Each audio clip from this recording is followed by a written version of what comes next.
31 Mart 2024 mahalli idareler seçimini geride bıraktık.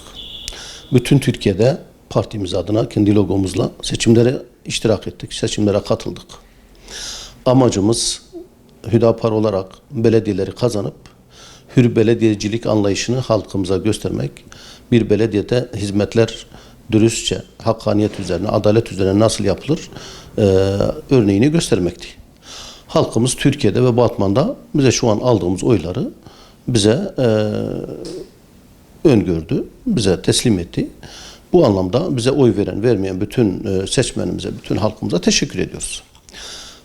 Batman'da sürdürdüğümüz seçim kampanyasıyla gerek adayımızın, Sayın Serkan Ramalı adayımızın performansı, gerek kadrolarımızın sahada çok güzel bir seçim örneği göstermekle neredeyse bütün Türkiye'nin dikkatini üzerimize çekmiş olduk.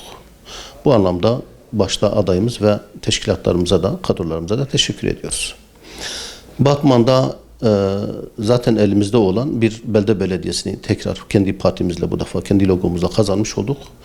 Ve Batman merkezde de oylarımızı 3 katına yakın bir seviyeye çıkararak Batman'da ikinci parti konumuna yükseldik.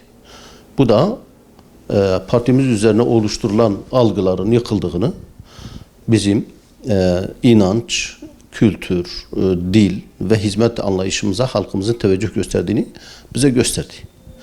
İnşallah Teala bugünden sonra da hiç vakit kaybetmeden parlamentoda olan 4 vekilimizle halkımıza hizmet etmeye, halkımızın sorunlarına çözüm üretmeye çalışacağız. Bu anlamda partimizin de, kurullarımızın da, telefonlarımızın da halkımıza açık olduğunu buradan tekrar ifade etmek istiyorum.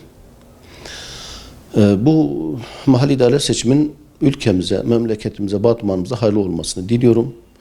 Tekraren söylüyorum, bize destek vermemiş bütün seçmenimize, halkımıza teşekkür ediyoruz. Bu seçimde kazanan bütün adayları tebrik ediyoruz. Seçim sonuçlarının memleketimiz, ilimiz için hayırlara vesile olmasını diliyoruz.